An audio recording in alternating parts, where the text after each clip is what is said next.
ආයිබෝවන් අද අපි කතා කරන්න යන්නේ මේ දවස්වල මුළු ලෝකෙම අවධානය දිනාගත් දෙයක් ගැන. ඒ තමයි ඉරානයයි ඊශ්‍රායලයයි අතර තියෙන මේ උණුසුම් තත්ත්වය.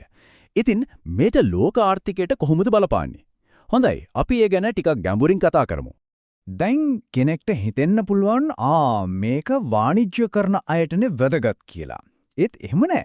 මේක කොහේ හරි ඈත රටක වෙන දෙයක් වුණාට ඒක බලපෑම අන්තිමට ඇවිල්ලා වදින්නේ අපේ මුදල් පසුම්බියටමයි. කෙලින්ම අපේ එදිනදා ජීවිතයට බලපානවා. ඒ නිසා මේ ගැන අපි හැමෝම දැනගෙන ඉන්න එක හරිම වැදගත්.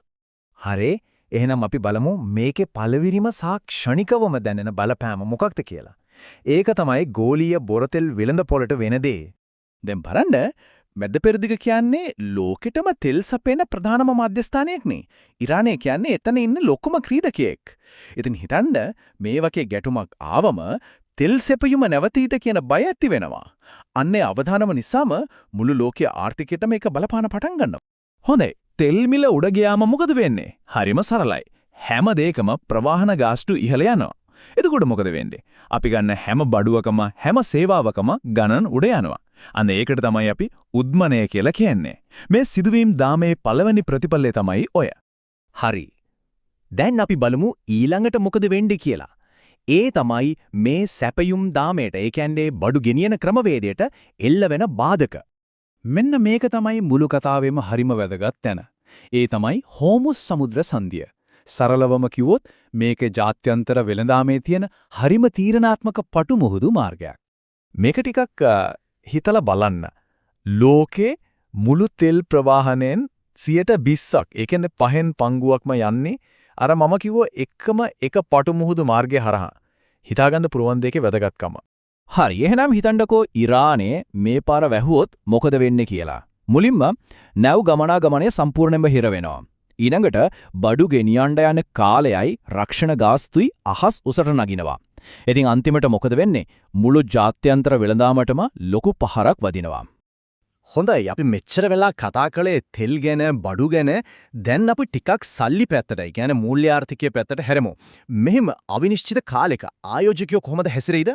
සාමාන්‍යයෙන් වෙන්නේ මෙහෙම දෙයක්. ලෝකේ අවිනිශ්චිත තත්වයක් එනකොට ආයෝජකයෝ බය වෙනවා. එයාලා කොටස් වෙළඳපොළ වගේ අවදානම් තැන්වලින් සල්ලි අයින් කරගන්නවා. අයින් කරගෙන කොහෙද දාන්නේ? රත්තරන් වගේ ආරක්ෂිත කියලා හිතන දේවල් වල. මොකද හැමෝම දන්නවා මොන ප්‍රශ්නේ ආවත් රත්තරන් වල වටිනාකම එහෙමම තියෙනවා කියලා ලොකෝ විශ්වාසයක් තියෙනවා. මේකෙන් ඒක පැහැදිලිවම පේනව නේද? දේශපාලනිකව අවුල් සහගත කාලවලදී බලන්නේ කොටස් වෙළඳපොළ පහලට යනවා, ඒත් එක්කම රත්තරන් මිල උඩ යනවා. අන්න ඒකට තමයි කියන්නේ ආරක්ෂිත තෝතැන්න කියලා. හරි, මේ ලෝකේ වෙන ලොකු දේවල් ගැන අපි කතා කළා.